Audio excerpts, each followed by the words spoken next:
নমস্কার বন্ধুরা, শ্রুতির তরফ থেকে সুজাতা আজকে আপনাদের সামনে যে কবিতাটি তুলে ধরছে সেটি আর কেউ না, রবীন্দ্রনাথ ঠাকুরের লেখা নগর লক্ষ্মী।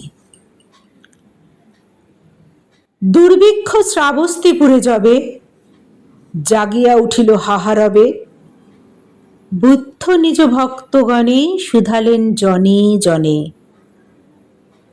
ক্ষুধিতেরে অন্নদান সেবা, তোমরা লইবে বলো কেবা। শুনি তাহা রত্নাকর শেঠ করিয়া রহিল মাথা হেট। কহিল সে করজোড়ে, ক্ষুধার্তে বিশাল পুরী, এর ক্ষুধা মিটাইব আমি, এমন ক্ষমতা নাই স্বামী। কহিল সামন্ত জয়সেন, যে আদেশ প্রভু করিছেন তাহা লইতাম শিরে। যদি মোর বুক চিরে রক্ত দিলে হতো কোনো কাজ, মোর ঘরে অন্য কোথা আজ। নিঃশ্বাসিয়া কহে ধর্মপাল, কি কব এমন দগ্ধ ভাল। আমার সোনার ক্ষেত শুষিছে অজন্মা প্রেত, রাজকর জোগানো কঠিন, হয়েছি অক্ষম দিনহীন। রহে সবে মুখে মুখে চাহি, কাহারও উত্তর কিছু নাহি। নির্বাক সে সভা ঘরে, ব্যথিত নগরী পরে। বুদ্ধের করুণ আখি দুটি, সন্ধ্যা তারা সমরহে ফুটি।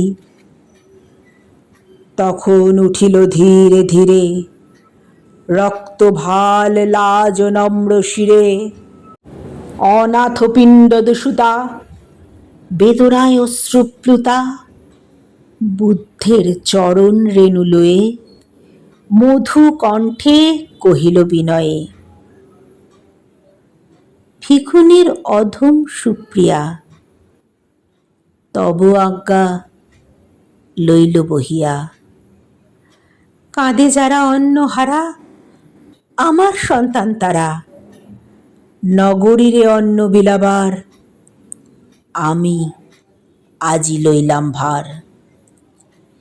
বিস্ময় মানিল সবে শুনি, ভিক্ষু কন্যা তুমি যে ভিক্ষুনি!